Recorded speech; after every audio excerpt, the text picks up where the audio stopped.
Hello and assalamu alaikum, everyone. A very warm welcome to SBL What Makes the Answer Wow session, and I'm Kashif Kamran. Now, the session is taking place just under 24 hours before your June 25 exams. Today is Monday. You have exam on Tuesday, so your exam is very near. And this is a very ideal time for a tutor to talk to you and to share some of the reinforcements which are very, very important for your success in the exams tomorrow. Now, by this point in time, you must all be very well versed with the pre-seen case around the shoe industry and particularly the organization, the Dern Shoes. I hope you know all the facts about Dern, about their business structure, about their governance, about their risk, about the types of products they are making, the types of markets they're serving, their market shares, who are their competitors, which competitor is giving them the tough time, what are issues around their manufacturing taking place in the X Limited, so on and so forth. So you need to know all this by now, and I hope you must be knowing it. Now, tomorrow, when you enter the exam and you look at your real exam around Dern Shoes Limited, and you think about how would you go down into the 195 minutes, the time you have for SPL. Now, first of all, I would be discussing quickly with all of you the overall flow and the overall approach to the SPL paper that's within the 195 minutes you have, right? Number two is the time management. How would you allocate the time to the task one, task two, and task three? Then number three is the reading and planning, and what sort of things a student should ideally do in the reading and planning time, or what sort of things you should focus on when you're going through that reading and planning time. And the investment in the reading and planning time is really important. Then the writing time, things to focus on when you're writing the answer. That's basically the wow answer. That's basically the fundamentals of the wow answer, which I will be talking with you later. Then definitely excellence in professional marks, myths versus reality. What's the reality of professional marks? Because there are so many myths of the student, so many misunderstandings of the student around professional marks. And probably when we speak of reality, you will have a clear mindset of professional marks going tomorrow. So let's open up the session. Let's start to speak more about the five things we have on the screen currently. First of all, it's the overall approach. Now, to discuss the overall approach, if I can share the practice platform on your screen. Can you see the practice platform in front of your screen with the September-December 24 paper?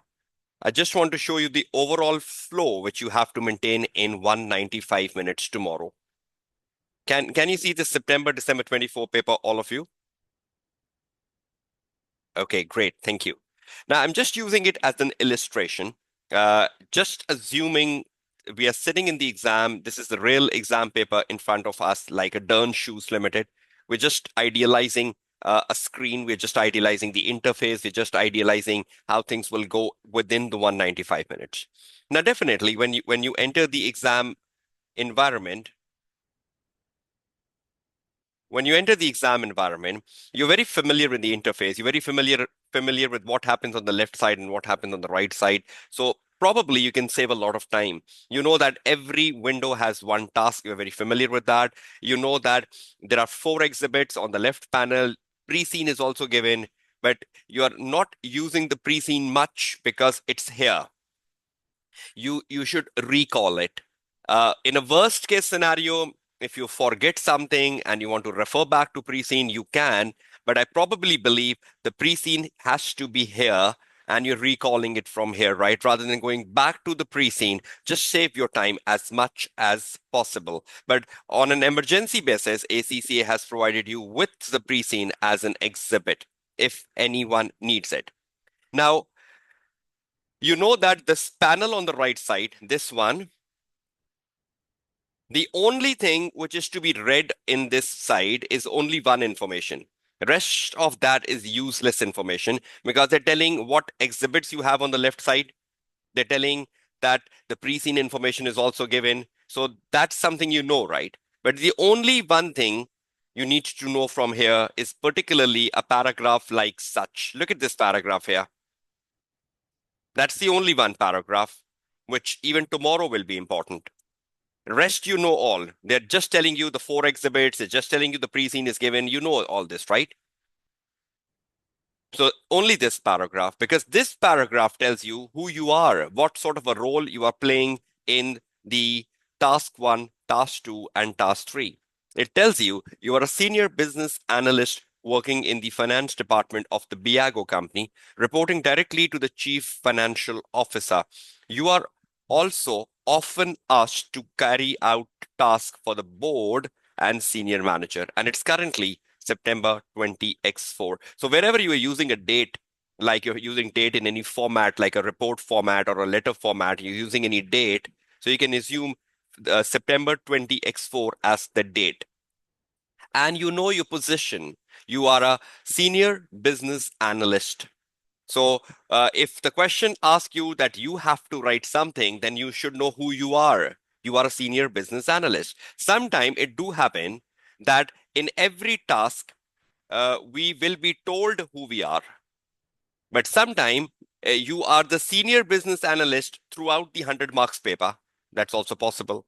So reading this particular three lines is very, very important. Rest of the information is useless. You're not wasting any time reading that. Am I correct? So on the right panel, on the right window, you can hardly spend like 30 to 40 seconds, hardly. Are you clear with that? All of you? Because you know, otherwise than that, on the right panel, all other information is what you know before, right? Please, I'm waiting for your quick answers to make this session interactive, right? Okay. Now, hardly 30 to 40 seconds have gone from that 195 minutes of time we have. Now you know every window will give you one task.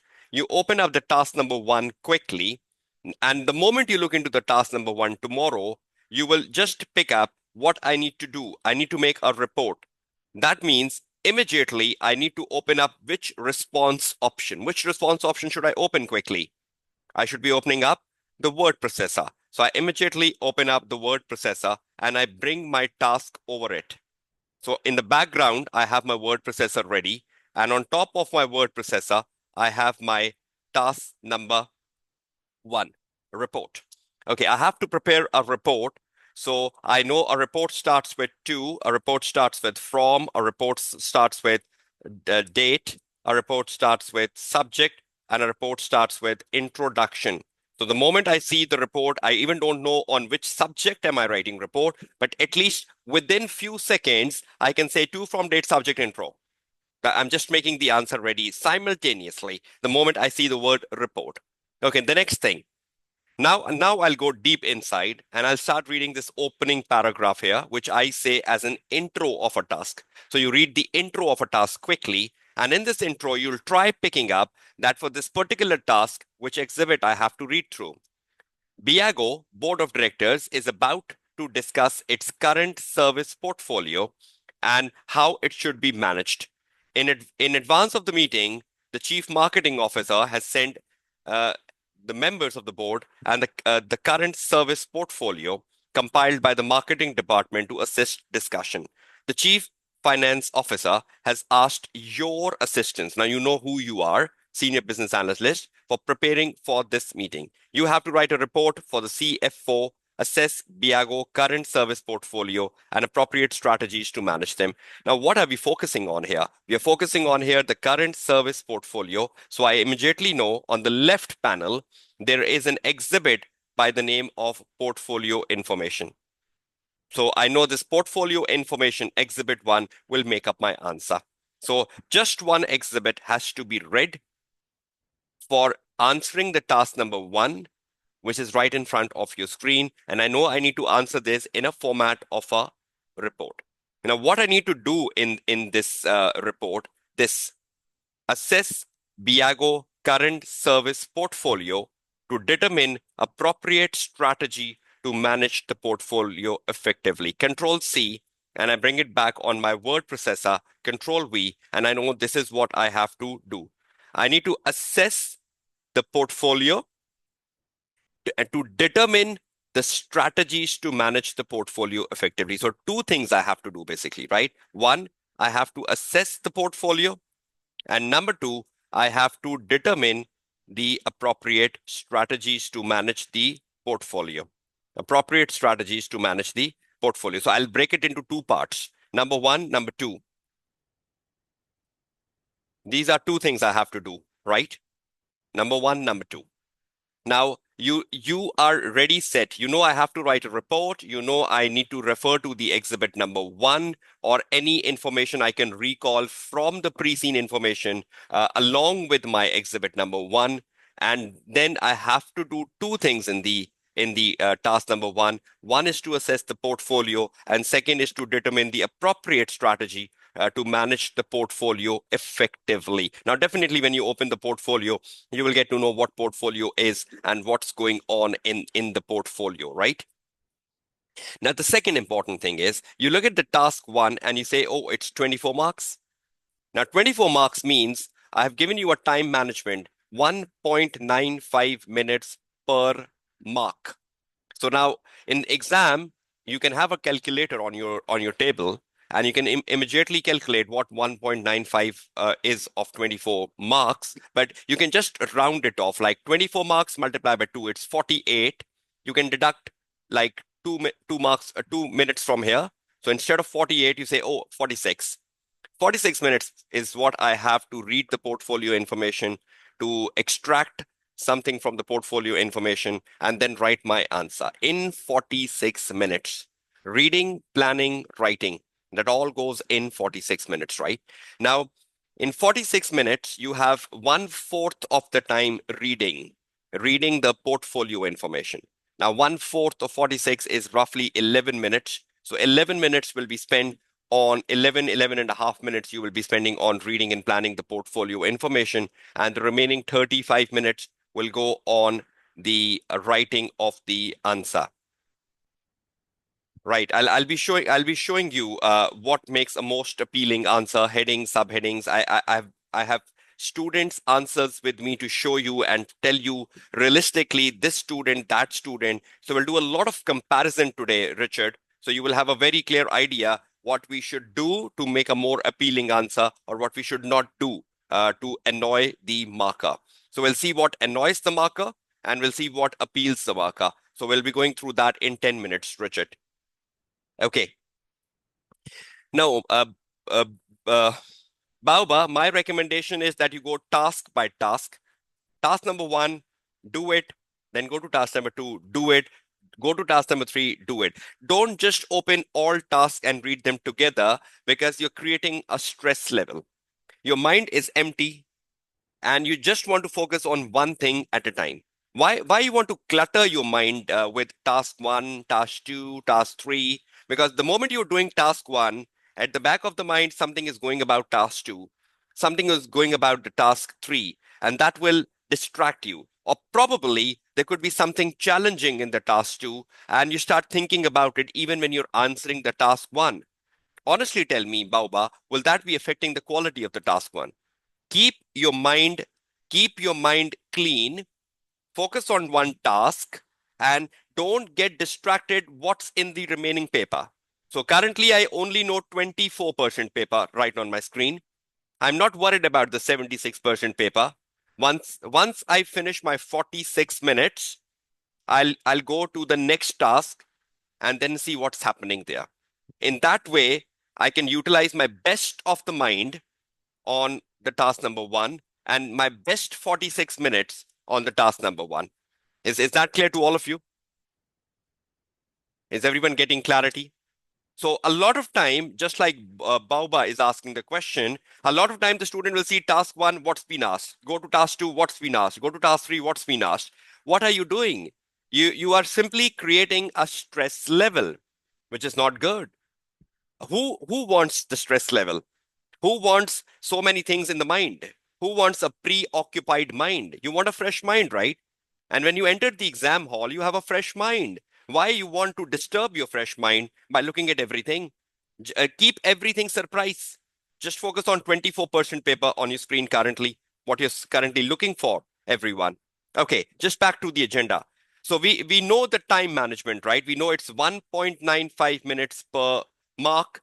So you know exactly how much marks time you have for 24 marks. And of that time, one-fourth is reading and planning. That's crucial. You know, there is a lot of reading and planning in SPL, though it has come less now since the introduction of the pre-scene. There are only 4 exhibits to read through. Now, just giving you a suggestion. Now, when you start reading this portfolio information in the task number 1, and you have 11 minutes, and you know that you have to assess the portfolio, and you have to uh, think about the best way to manage it. How many things are there in the portfolio?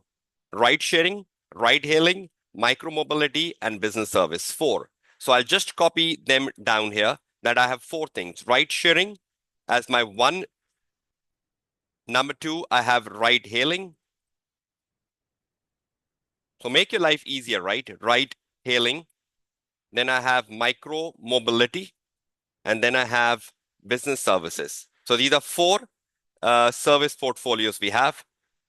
We have a portfolio of 4 services, sorry, and each has to be assessed.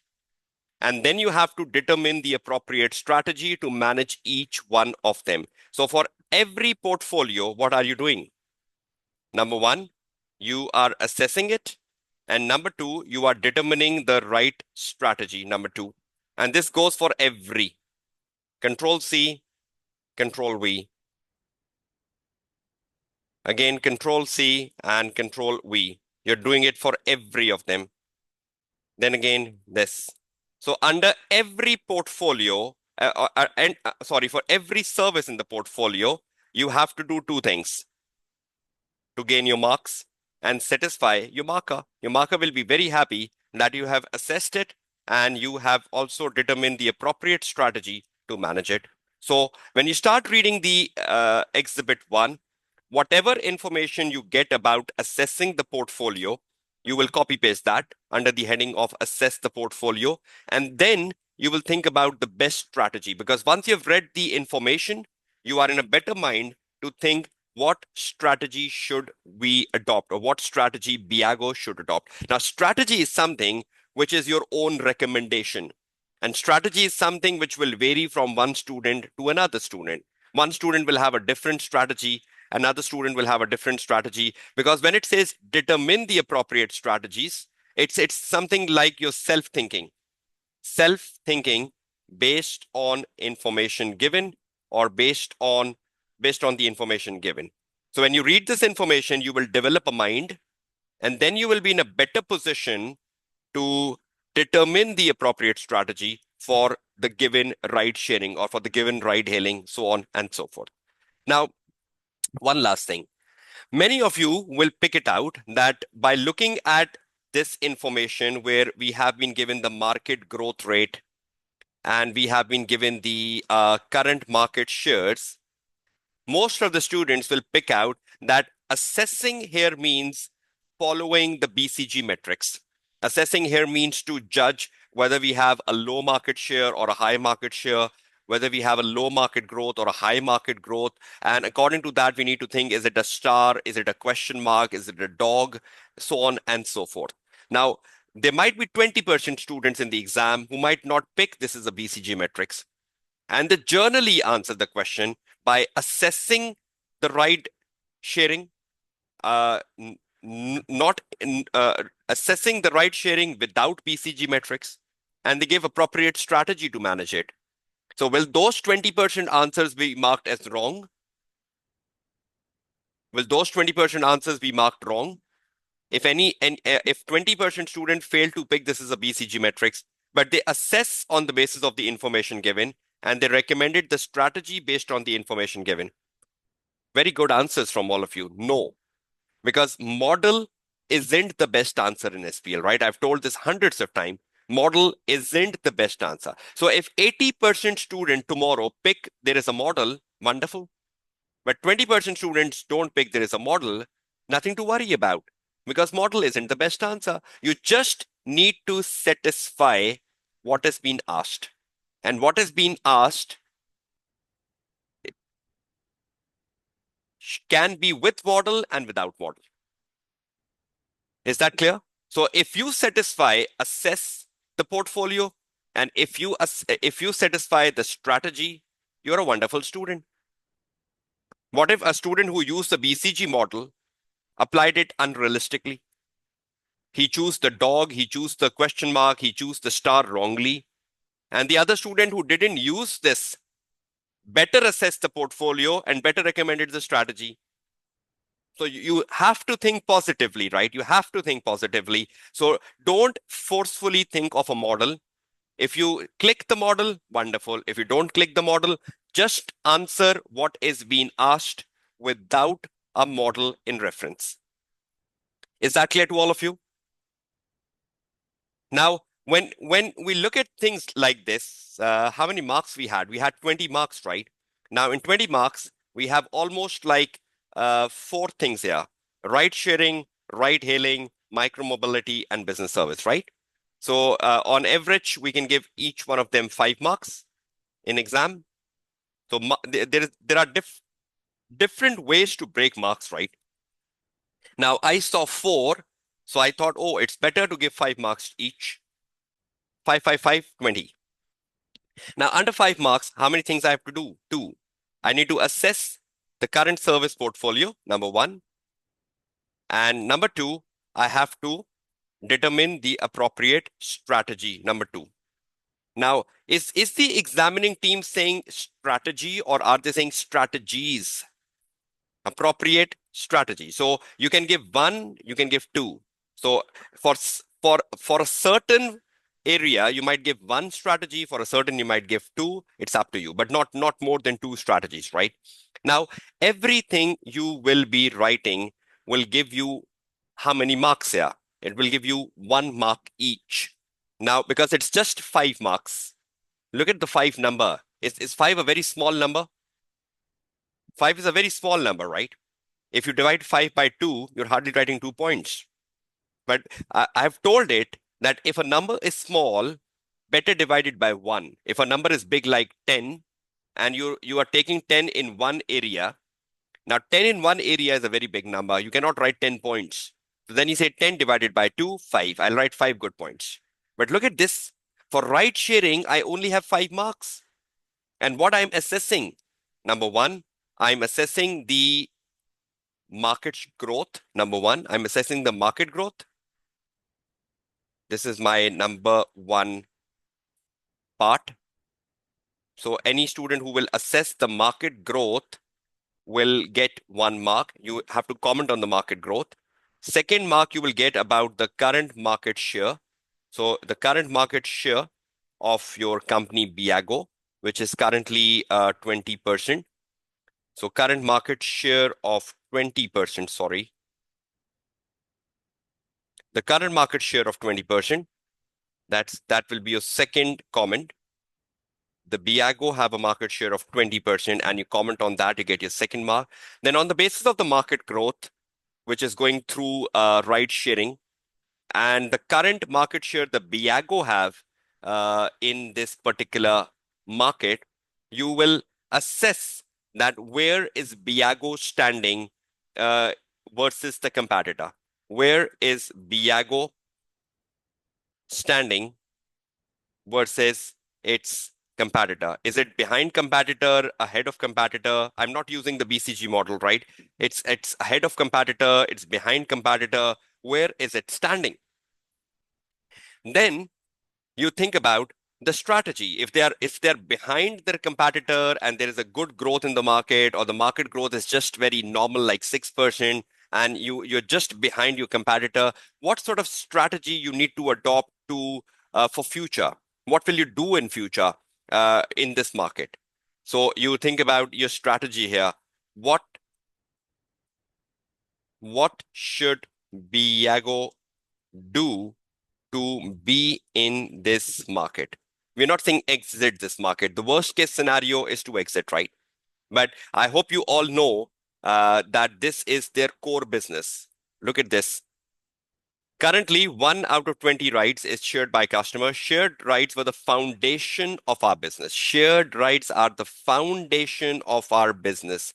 So anything which is the foundation of your business, anything which is your mission, or anything which is your core value, you never exit your core values, right? You have to do something for your core values to get back on track. So what should the Biago do in this market, considering considering shared services were the foundation of our business?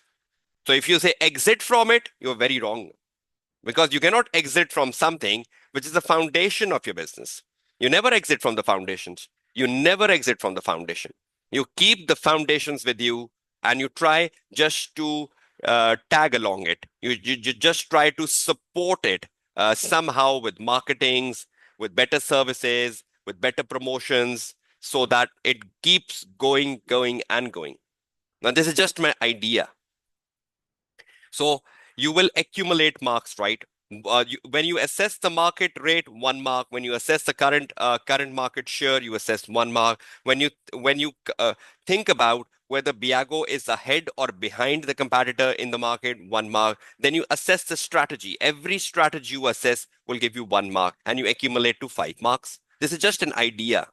This is just an idea how you go by about thinking around 5 marks in exam. So this is one way of doing the answer.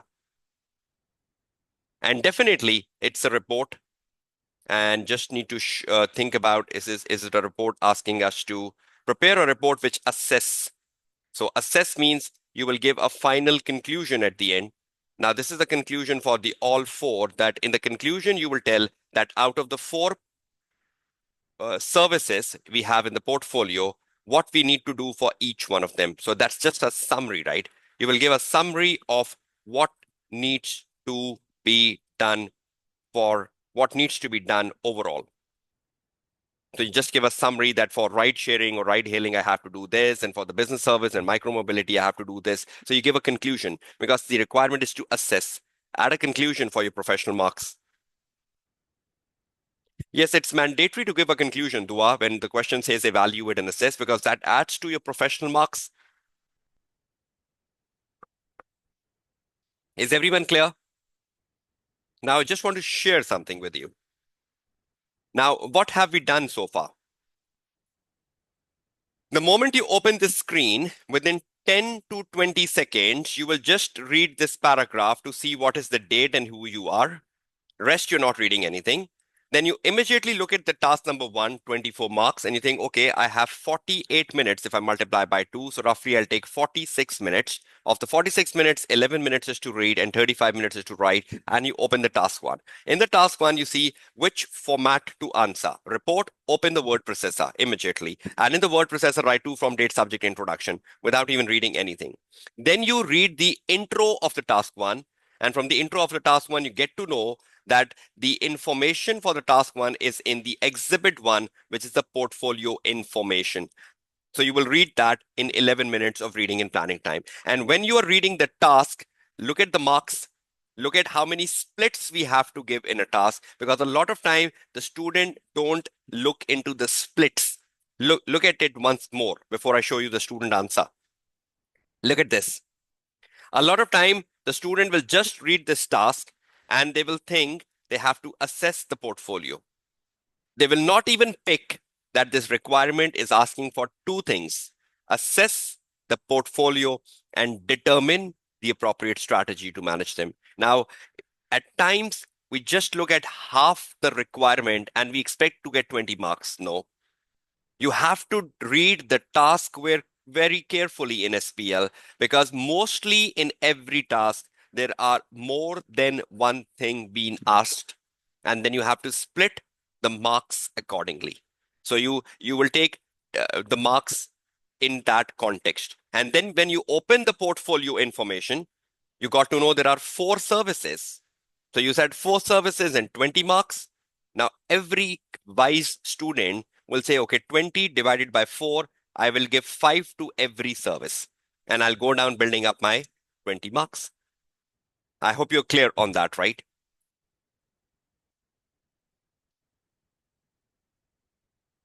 No, no, no. Richard, I just made that very clear to a student. I think I just forget the name of the student. Do you recommend reading through the entire paper first before picking up on a different question? I hope, Richard, you joined late.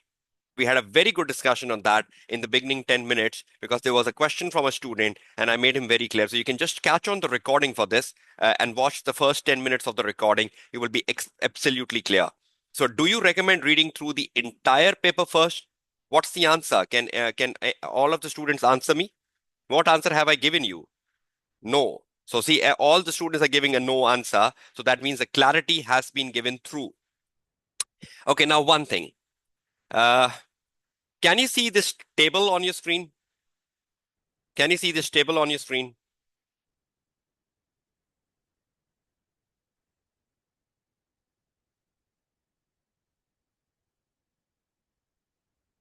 Uh, admin, what's the use of spreadsheets? No, you're not using spreadsheets anywhere in SPL. It has been given, but of no use. Either it's the word processor or you get to prepare the presentation slides, then you go to the presentation slides and prepare them.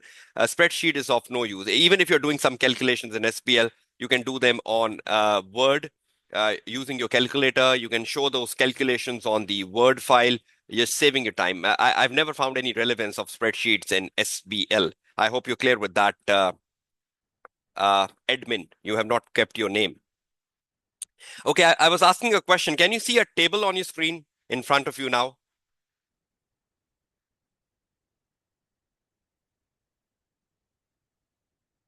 Okay, thank you. Now, if you have emailed me something to check, and most of you must have got a reply like this, because to me, these are four very important things when your paper is being checked by the marker. What's going through your marker mind? What the marker is checking? I will add something more to it, but these are four important essentials. Now, I tell my students when I'm checking the email that to pass the SBL paper, your answer, sorry, is to be evaluated from four perspectives.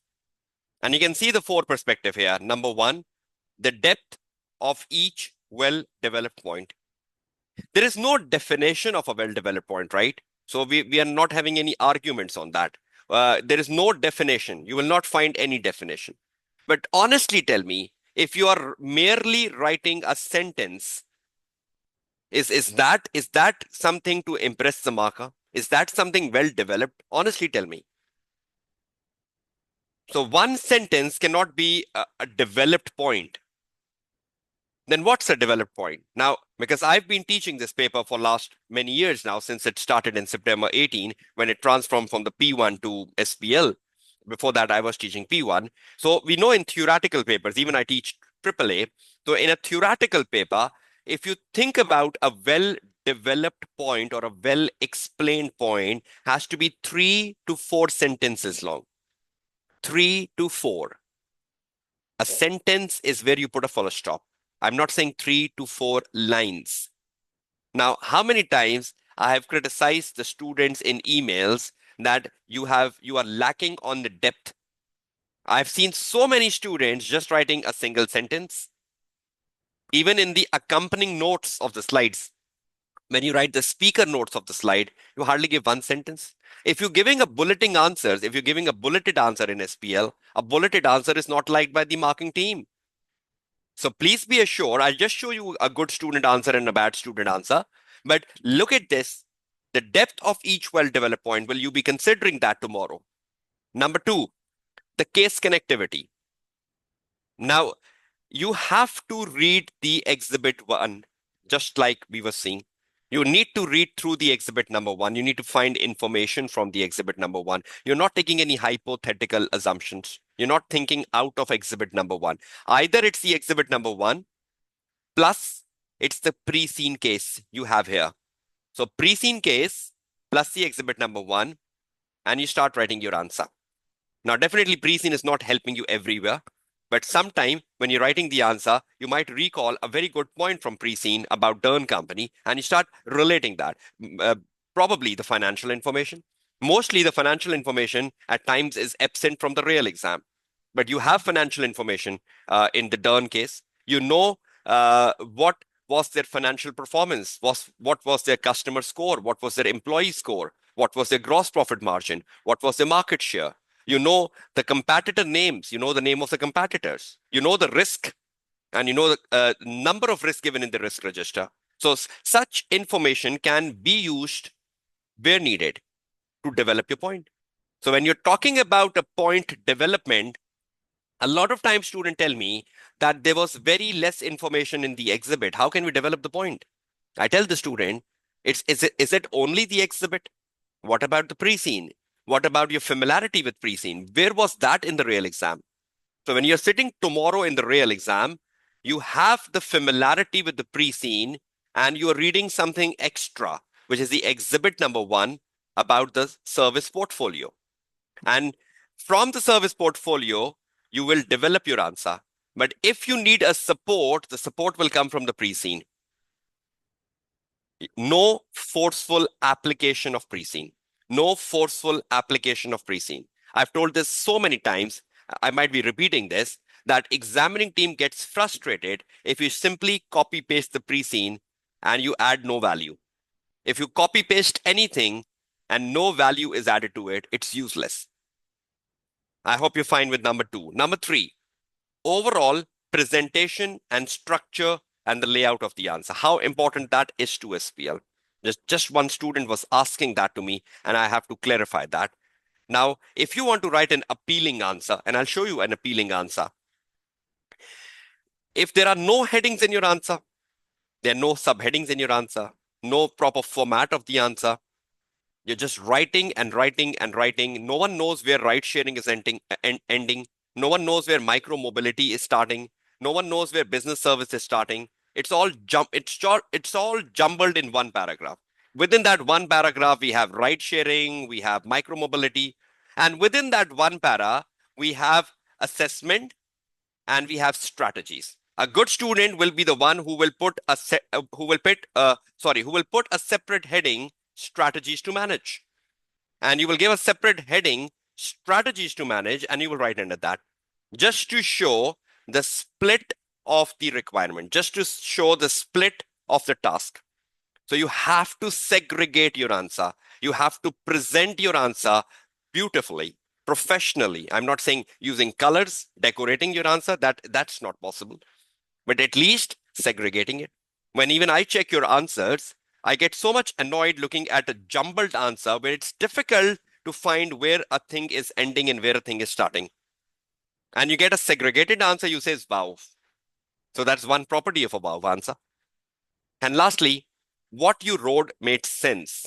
As if, as in, if I am reading it, I can understand your point of view well explained. Now, when the marker is reading your point of view, he or she can understand what you wrote, should make sense. Now, definitely, that's something like a fluency.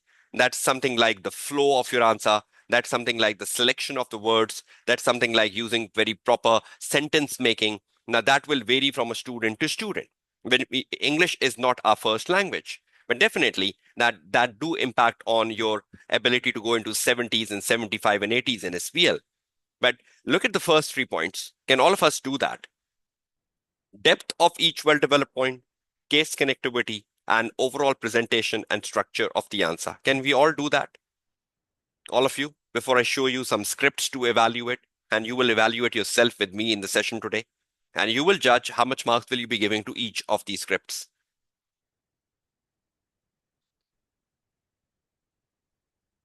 Okay, great.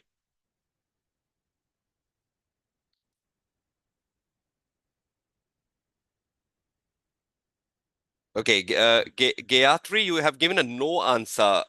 It was in the context of what? No, in what context? Was it in the context of any previous question I've asked in? Okay, I'll just wait for your reply. Okay, just let me show you something. The students have done efforts and sending me emails. Can you see the PDF files now on your screen?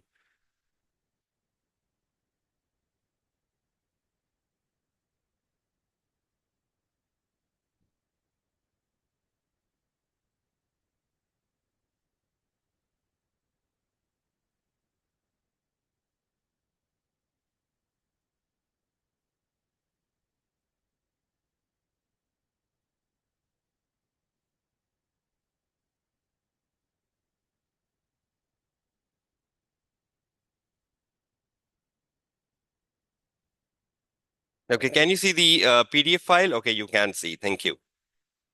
Okay, look at this answer of a student. This student started with the report format, again, to, from, date, subject. See, he used that September 20x4 date that was given in the intro. He wrote an introduction, a very short one. Introduction can stretch up to 2 sentences, please, not like just a sentence. So ideally, if you're thinking about learning from the session today, I would prefer that the introduction should be 2 sentences at least, not more than that and not even less than that. So 2 sentences should be the proper way to write an introduction. Ride sharing. See, he went down into ride sharing. He wrote about 3 subheadings under ride sharing. He assessed the ride sharing on the basis of the market activity. That's the market share. Market growth. He assessed the ride sharing on the basis of the competition and where is Biago standing in the competition. And then the student recommended the strategy. Though the strategy was just 1 sentence long, so that's not good because I told you that everything has to be 2 to 3 or 3 to 4 sentences long. So at least the strategy should have been 2 or 3 sentences long, would have made sense. Right, for recommendation, for a recommendation, for a strategy, like writing a strategy in transfer acceptance reduction avoidance model in the risk management, it could be 2 sentences. That's fine. But 1 sentence looks very bad in SBL. So at least go for 2 and 3, even if you're writing a strategy. But look at here. Look at here what the student has done. A very good paragraph here and a very good paragraph here. And the best thing the student has done is the subheadings. Now, how easier has this student made the life of the marker? The marker will see the heading ride sharing, market activity, competition, and strategy. Is that a relieving way for anyone checking the paper? Honestly, tell me. I'm waiting for your answer. Is that a relieving way for anyone checking your answer? Right? Now just compare it with another student answer. Look at this. Can you see this student answer on your screen? This student started wonderfully well with to, from, date, subject. Again, the problem here with the student was the introduction. The introduction, I prefer, at least should be 2 sentences, just mentioned there. 2 sentences, so almost the same identical problem. But then see what he wrote here. He wrote about ride sharing here. Now, everything about ride sharing is here. Uh, the market share, the market growth, whether it's a dog, it's a question mark, and what strategies to adopt. Now, if I am checking the student answer, though I rated the student answer as wonderful because what he wrote made sense, but look at his presentation. Look at this presentation. He wrote the first paragraph. Look at this first paragraph here. 1, 2, 3, 4, 5, 6, almost 6 lines. He put a full stop. Then he wrote another paragraph. 1, 2, 3, 4, 5, 6, 7, 8, 9. Almost 15 lines under ride sharing. Wonderful. Depth of the answer. Now, if I need to check the student for the depth, I will give him 2 out of 2. If I need to give him marks on make sense, when I read the student answer, it literally made sense.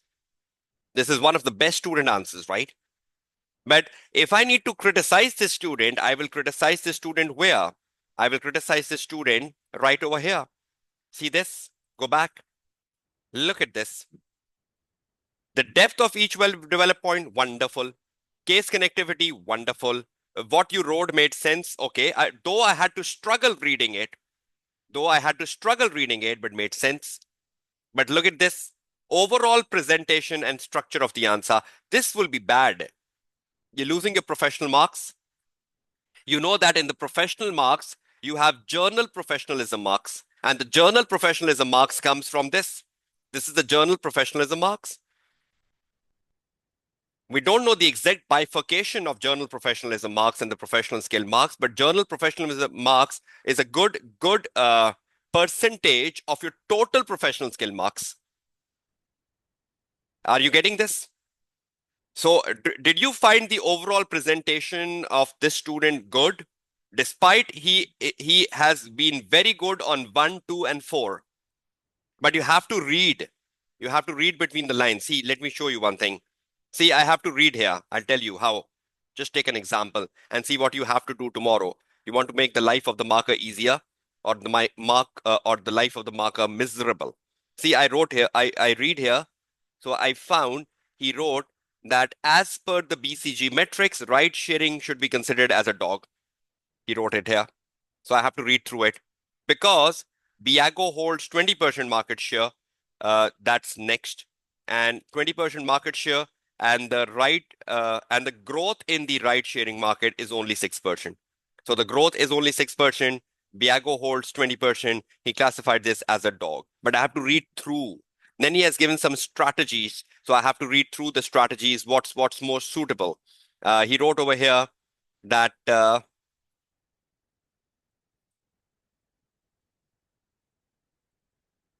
So you have to see the mission and the value of Biago is to provide affordable, accessible, sustainable profit in ride sharing is more suitable with these objectives. He did mention that it's line with your objective, so you cannot just discontinue ride sharing, which was wonderful. But then he talked about that despite the low growth in the ride sharing service doesn't mean they're making loss. They're still making profit, but at a small growth where Biago can benefit from the market by focusing on more students and older customers and low income groups similar to those adopted by Delhi. So that he's telling that we can focus on students, we can focus on older customers, we can focus on other similar groups being offered by Delhi, the bigger competitor. And by that way, we can gain the market share in the ride sharing area. So, but you have to read. What if the student would have given a heading strategies? Wonderful. He would have given heading market share, market growth. Wonderful. Just like the previous student given it. But the depth is very good. You go down and look at his whole answer. See, everywhere, look at his depth. I asked the student, are you completing the answer in time management? He said yes. But look at the depth. Look at the depth. Almost 3 paragraphs under micromobility. Better at least, but would it be better if you give heading to every paragraph? Would it be better if you give heading to every paragraph? Tell me. Is it better that he give heading under every paragraph of micromobility so I'll know what he's talking about in the para one, what he's talking about in the para two? But if one student can write this much and complete the paper, not everyone is the same. Not everyone is the same. Look at the examiner answer. And you look at the examiner answer for the question number 1, it's double the length of this answer. We are not idealizing examiner answer. Not even we're idealizing this student answer. But if he can write in time, wonderful. I asked him and he said yes. But what are you writing? At least 3 to 4 sentences, right? Per well-developed point. So you're writing about the market share, you're writing about the market growth, you're writing about the strategies to manage. So everywhere, if you have 3 sentences, that's good. 3 sentences around market growth, market share, and you're going down around 3 sentences for the strategies. That much is fine, right? You saw the first student answer, right? But this student had a very impressive. See, the better thing is he gave a conclusion. See, did he give a conclusion? Wonderful. I liked it. Despite such a long answer, he has given a conclusion. Then he went down into the other task, again, report, again, an introduction of the report. Then he wrote about customer convenience. But look at the long paragraph under the customer convenience. When you're writing this long, please give subheadings. Please give subheadings when you're writing this much long. Otherwise, the marker has to go into it. The marker has to go into it and read it, which is making the life of the marker difficult. So please try to facilitate your marker, as your marker has to check many papers and release your results at a stipulated timeline. But look at the depth, look at the density. But the bad thing he's doing, he should have used subheadings with this long answer. Again, he's giving conclusion in the report. So wherever assess and evaluate is being asked, he's giving a conclusion. Just one last thing I want to share with you, sorry. Look at this, slides. In the slides, we put the bullets, right? Agree, disagree. In the slides, benefits of using the cloud technology, we give benefits like higher interaction, competitive advantage, ease of setup, cost efficient. That's the best way to give a slide. Because in slide, you're just giving a bullet, right? In the slide, you should not give a sentence, a bullet. Then he had a speaker note. See, higher interaction, and he explained the higher interaction in like this much, a higher interaction. Then the second point, competitive advantage. He explained that.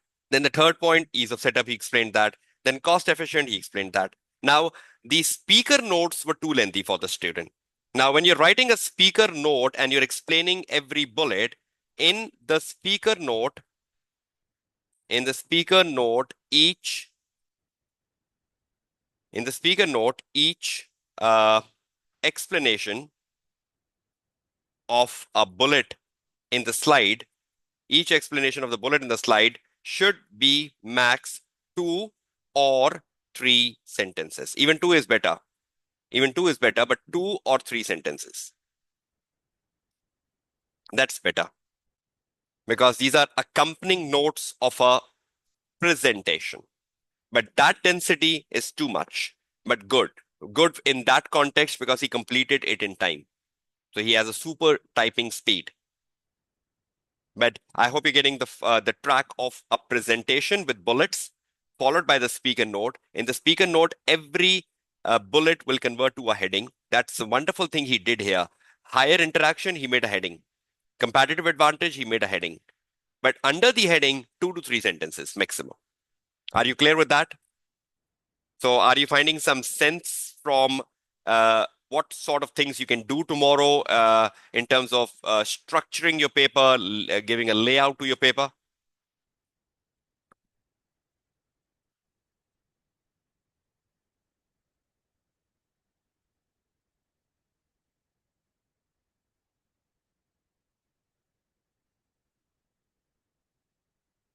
Okay, good. Just one last thing to show you.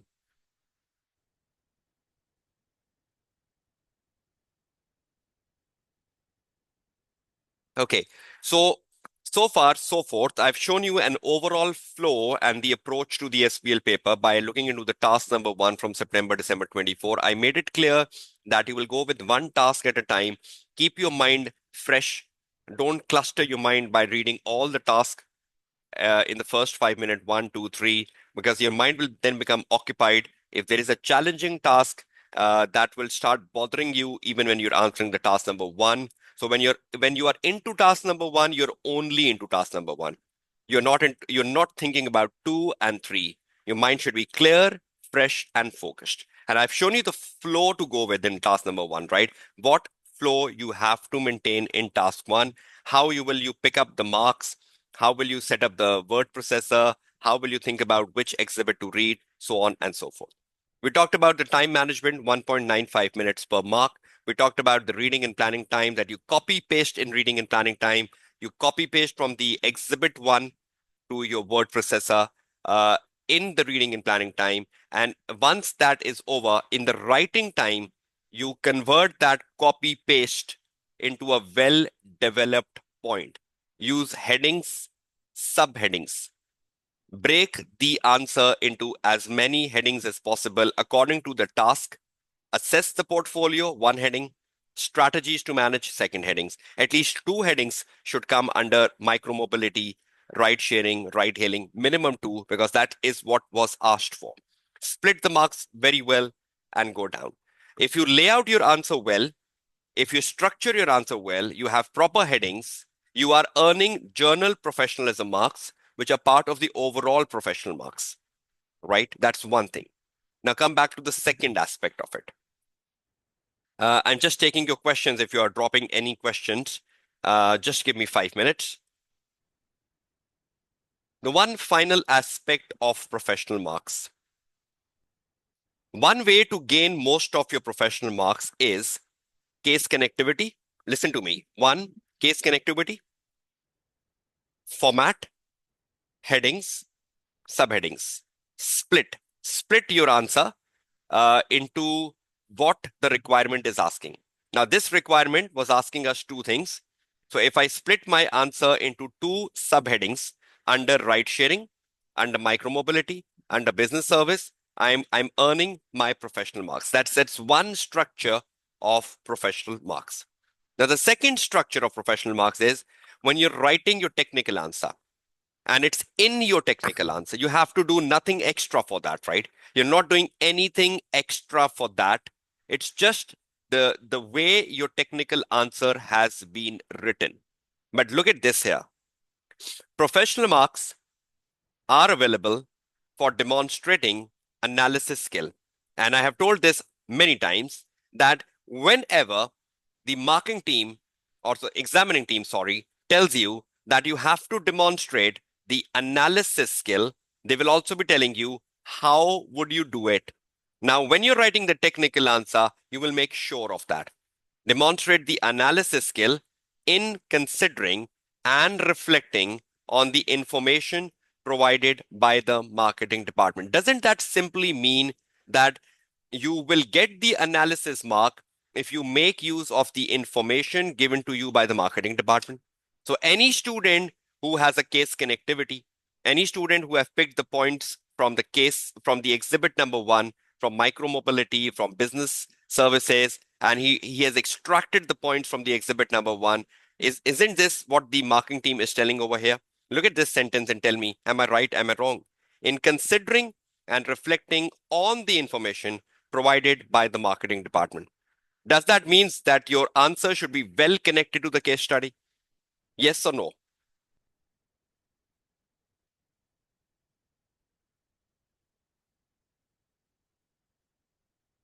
Nitin, there will be no deductions. There is no negative marking if you don't give headings, but you're losing your journal professionalism marks by not giving headings. You have seen the second script I've shown you. So in the second script, if that student would have given headings to every paragraph, would have made his answer very, very outstanding. Okay, next. In considering and reflecting on the information provided by the marketing department to identify how Biago could manage its portfolio effectively. So, as simple as that, you have to use the information which is given to you in the exhibit number one. And from that information, you need to assess each of the service. And you need to tell from that information how Biago could manage its portfolio effectively. So, any student who lives within that exhibit one, who who dive into that exhibit number one and who swims through that exhibit number one and find the relevant information, you will be winning. You will be having success. And along with that, you can recall some information from the pre-scene. So you're not doing anything extra. Examining team is not demanding anything extra from you. They just want a proper case-oriented answer to give you 4 extra marks on analysis. So you need to analyze through the exhibits, not on your hypothetical thinkings. Just look at the other tasks quickly. Just for one more glance on the professional mark. This is the task number 2. Now you come to the task number 2. After finishing the task number 1, now you have a clear mind. You have very happy, I've done one task. Now you come to the task number 2. You might be a bit exhausted, but you're very clear that now let's see what's in task 2. You open it up, and immediately you find I have to write a report. Then again, you will go to the word processor and structure it. Now, just to see the professional skill marks here, you need to write a report for the CFO, which evaluates how the value created from the food delivery proposal would be reported in the 6 capitals of the Biago integrated reporting. Now, how simple is that? You have 18 marks, and how many capitals you need to write under? Examining team themselves is saying reported in the 6 capitals of Biago integrated reporting. So how the value created from the food delivery proposal would be reported under manufactured capital, intellectual capital, social capital, natural capital, so on and so forth, financial capital, human capital. Now, you have how many headings in the answer? Now, if a student just put 6 capitals and he'd start writing no subheadings, no financial capital heading, no intellectual capital heading, no manufactured capital heading, then how would I know where one capital is ending and where the other is starting? Now, every capital will take how many marks? Every capital will take how many marks?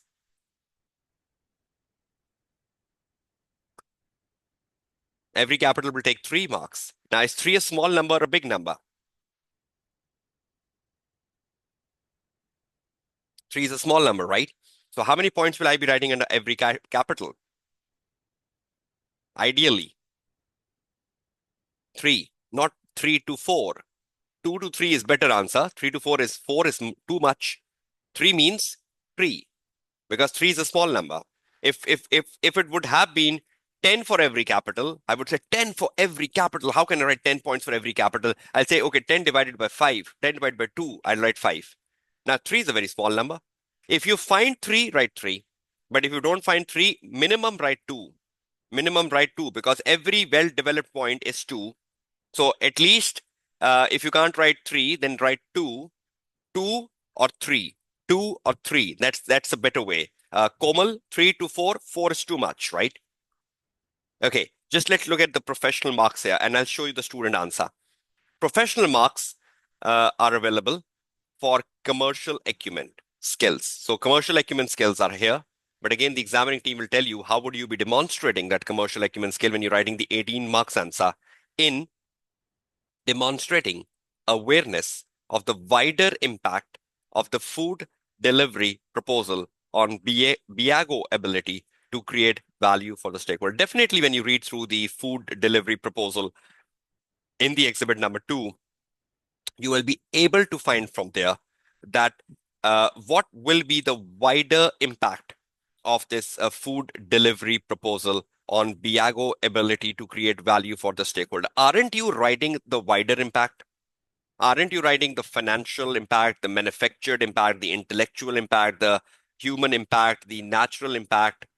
Aren't you writing the six impacts? You are. But that means under every impact, under every point, you have given a very good justification.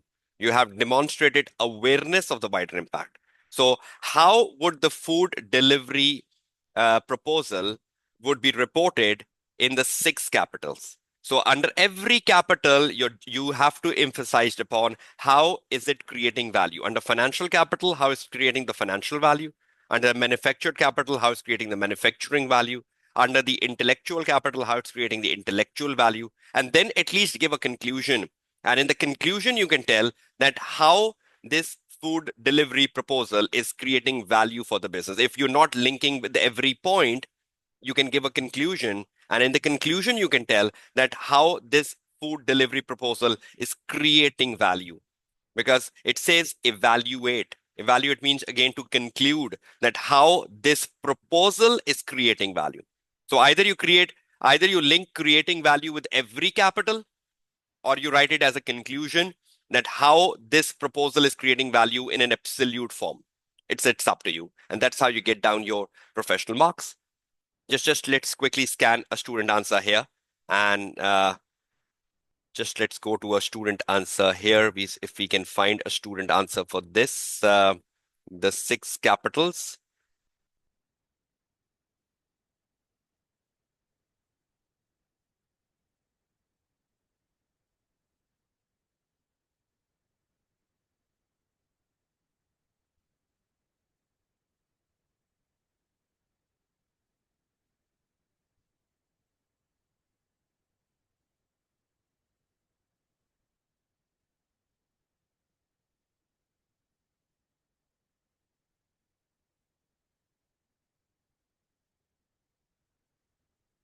See this student answer on your screen. He started the answer first by the manufactured capital.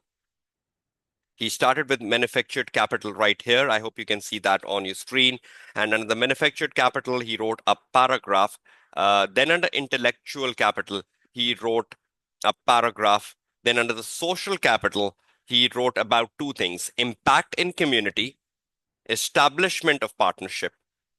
Then under the human capital, he wrote about employment opportunities, and he wrote about driver opportunities, and he wrote about staff analytics. 3. Then under the financial capital, he wrote about revenue and expenditures. And then he gave a conclusion. Now see how many points he wrote, how he took the marking scheme. He took the marking scheme that he simply took 18 marks and he divided the 18 marks with 2. So he got 9. He took 18 marks and he divided that by 2 per valid point, which I've told you, and it got 9 points. Now, he wrote 1 point under one heading, he wrote 2 under one, he wrote 3 under one. He accumulated to 9 points under 6 capitals. See, have he accumulated to 9 points under 6 capitals? Under manufactured capital, he had 1 point. Under intellectual, he had 1 point, so 2. Under social, he had 2, so that's 4 points. Under human capital, he had 3, so that's 7 points now. Under financial, he has 2, so that's making it 9. So he wrote about 9 points under the 6 capitals, and he gave a conclusion. So that's another way, right? That you choose how many points to write, and then under one capital you write 1 point. Under another capital, you write 2. Under another, you write 3. So wherever you get more points, you can write more. Wherever you get less point, you write less. But you balance 9 with 18 marks. So that's another way of writing through it. But see, he used the subheadings. Look at these subheadings here, which I appreciate here. Look at these subheadings: impact in community, establishment of partnership. Look at this main heading, social capital. Look at these subheadings under social capital. Learn from the student. Human capital, the main heading. Under the human capital, he has given the subheadings: driver opportunities, staff analytics. See, he has given a heading of conclusion. Even though the conclusion was too short, should be 2 sentences, but he has given a conclusion. I hope you're getting some sense of presenting through your answers, right?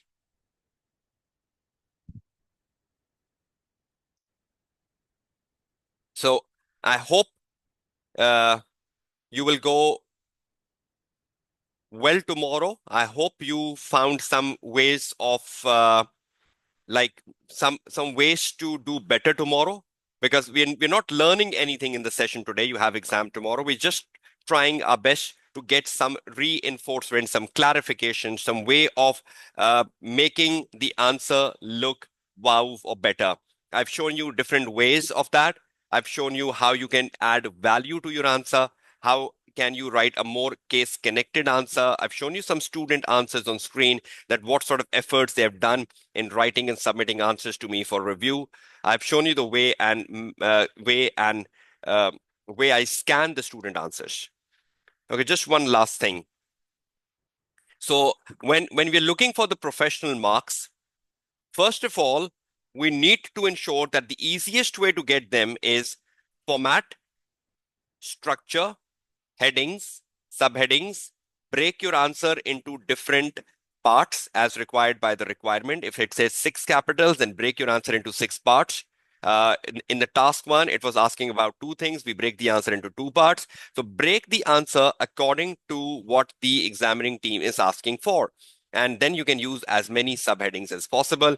Give a heading of conclusion when you're asked to evaluate something, assess something. So giving those headings is very, very important. Now, one sentences is not good. Wherever we find one sentences, we criticize through that. So all this can add value. But then read the statement of the examiner that you are required to demonstrate commercial acumen, or you're required to demonstrate analysis skill, but how? Try to adhere to that. You're not doing anything extra for that. You're not writing anything extra to get the professional marks. It's just about ensuring that whatever, if the marking team is saying that you will get a commercial acumen marks if you can demonstrate how value is created. So when I'm writing the answer, and I know that in my answer, I have informed how value is created, at least in the conclusion. And in the conclusion, I've tell that how the food delivery proposal is creating value in 3 to 4 sentences. I've justified the examiner. So you're not doing something special or extra. It's like within your technical answer, you're just trying to ensure that whatever the examining team was asking for, it's in my answer. If he says connect with the case, I've connected it. If the examining team says how the value is created, I have given the answer of how value is created, and you're fetching your maximum professional marks in that way out. I've covered this many times before, but just to take a quick scan, you have papers tomorrow, just to refresh you that you're not doing something like this tomorrow. Copy pasting without adding any value. Please, if you copy paste something and you're not writing about it, delete it. Delete something you're not using. Because in the reading and planning time, you might dump a lot of things, but when you're writing, you might making use of just 50% of the copy paste information. So any information which you didn't utilize, just delete it. Number two, lack of development. We talked so much about that. Three to four point sentences per valid point. Poor application. We talked about connecting it to the case. Irrelevant content. Try to read what the examining team is asking. Try to give a proper answer. Don't just give the bookish knowledge. Don't just dump the bookish knowledge around the topic. If the question is around data analytics, don't just tell them what you know about data analytics. Just try to connect the data analytics with the information given in the exhibit and tell how Biago or Dern shoes can benefit from data analytics, right? You have to connect the benefits. A lot of times the student write journal benefits of data analytics. They're not connected to the Dern shoes, or you're not connecting it to the organization. Inadequate knowledge. Definitely by this point in time, you must be having a good amount of knowledge about models and theories you have in the paper, and you must have read the articles. Time management issues. I hope you do every question within time, where the time ends, stop, even though you have completed 70% of the task one, and move on to the next requirement. Because if you excel on one task, you're killing opportunities in the other task. Listen to my words carefully. If you excel on one task, you're killing opportunities in other tasks. And if you're killing opportunities, you're not passing. So suppose in 45 minutes in the task one, you finish 80% of the answer. Put a full stop, stop, move on to the next task, task number two. Go and look for opportunities. In every task, you will get an opportunity to score. Maximize the opportunities to pass, maximize the opportunities to pass rather than killing opportunities. So any student who take a wise decision tomorrow of maximizing the opportunity will pass, and any student who take an unwise decision of killing the opportunities and excelling one question, he says, okay, task number one has to be done in 45 minutes, but I took 90 minutes to complete the task number one. And he's very happy. You shouldn't be happy because you took extra 45 minutes and just excelling the task number one. Will you pass? Will you get 24 out of 24 in Biago task number one? Never. Even if you excel the task number one, will you get full marks? Never. So why are you running after excelling on one task at the expense of other? Unprofessional presentation. I've shown you unprofessional presentation. Though the depth of the student was good, and I have appreciated that student. He must be knowing, I think he's in the session.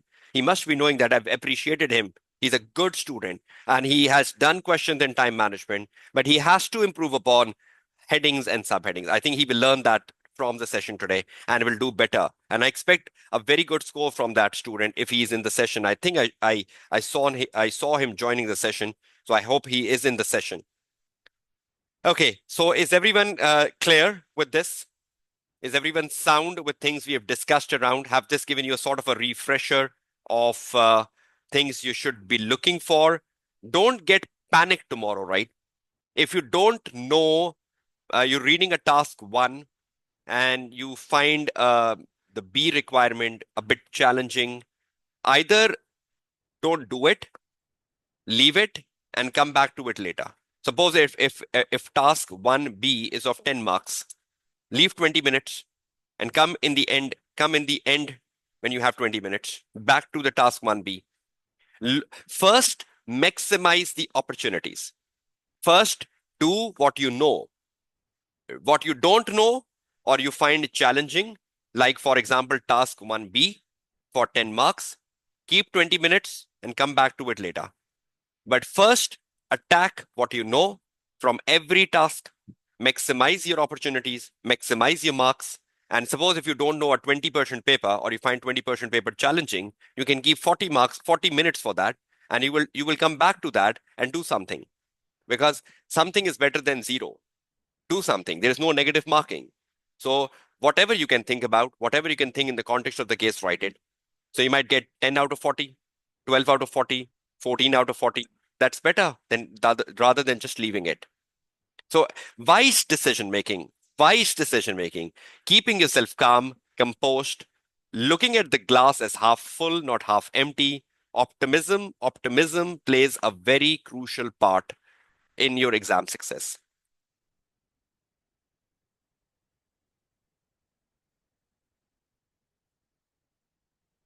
Yes, definitely, Muhammad Kamran. You have to read the task first. Definitely, task first will tell you which exhibit to read, right? How can you read the exhibit first? When you read the task, you will get to know, okay, which exhibit to read. Just like we did the Biago task number one. From that task, we get to know, okay, we have to read the exhibit number one. So how can you just read an exhibit and come back to the task? That's quite a illogical approach. Okay, 5 minutes extra, Bauba is good, but 5 minutes extra means still you're accumulating the poor time management overall. But yes, 2 to 3 minutes extra is fine. Okay, if you have any questions, please go on.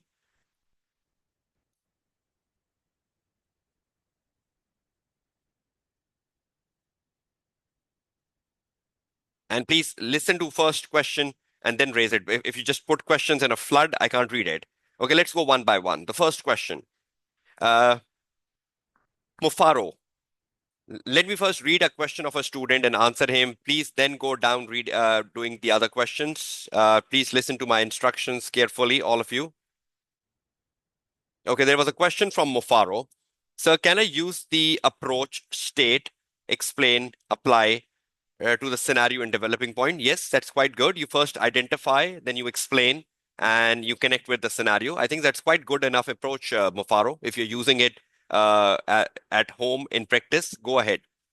Imran Makbul, uh, if the case study indicates to increase the prices of the formal shoes by Dern, how it can be justified or implemented by having a mission of a reasonable price. Shall we recommend the strategy to increase the price in this case? Please advise. See, definitely, you need to change according to the circumstances. You need to change according to what's happening in the market. We're not saying to down your price. Your ultimate objective is to maximize the wealth. You maximize the benefits to the stakeholder. So if moving from the reasoned price, you are going to a higher price because that is what is happening in the market, Imran Makbul, then that's a wise strategy. But if you're asked to evaluate it, you can even mention that it's against your mission. So you will mention the negative point as well, because when you do analysis, you're doing the pros and cons. You're not going in one direction, right? You're doing a pros and cons analysis. So in one of the cons, you can mention that it's against your mission, but broadly, you have to agree to that because it's giving you higher profitability. It's giving you higher profit margins because all the competitors are charging more and they're still happy. Then why are you charging less? Okay, just let me catch on. There was a question I think I'm missing on. Uh, Spelling mistakes, not lot of will dent your professional marks. Yes, if there are like a couple of spelling mistakes, because when you're writing in speed, you might just do some spelling errors. Few of them is fine, Pooja. You can name the model. You can name the model. Just for example, you're using the BCG model in the Biago question number one, task one. So you can say, as per the BCG model, or as per the BCG model, it's a dog, or as per the BCG model, it's a star. You can name the model if you're specifically using a model, right? Okay. Please, tables are not allowed in SPL. So many times I've criticized students making tables. Tables are not allowed. Please don't answer any question in table format. That's a good question, Mohammed Kamran, because I was very annoyed with students checking emails. Please, no tables. Headings, subheadings, paragraph. Nothing should be given in a table. Unless and until the examining team tell you uh, illustrate using a tabular form, or illustrate using a table or tabular form, something like that. So then only, but please don't answer in table formats.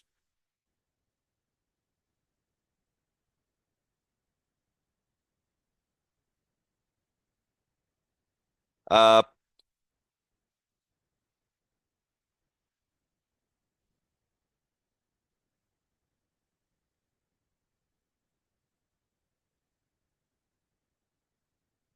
Paul, can you just put your question on the WhatsApp?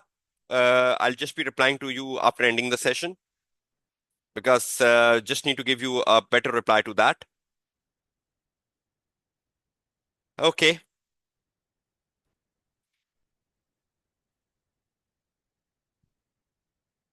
Okay, I wish you all the best of luck for tomorrow. I hope you do the best. I hope you've got some guidance, the last moment guidance, a couple of hours before your exam tomorrow. And I hope this guidance will be recalled tomorrow when you're sitting in the actual exam, doing the turn case study tomorrow. You will recall my words, you will recall my advices and guidance, and I hope you will largely benefit from them in excelling tomorrow and fetching more marks in SBL when the results are announced. So my sincere wishes, my prayers are with you all, and I want you to do the best. And I will eagerly wait for your feedback, your remarks on how was the paper, what was the challenges in the paper. I would be anxiously waiting for that to come to me. So I wish you all the very best of luck, all the best wishes to all of you, and I hope you do the best tomorrow. Just keep yourself calm now, the time you have.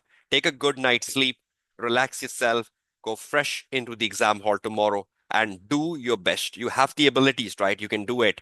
Don't underestimate your abilities. It's just about learning from the session today and improving on if you were doing some mistakes, right? All the best to all of you. And if any question was there which I could not answer, please drop that to my personal number. I try my best to maximize that in the next couple of hours. Thank you.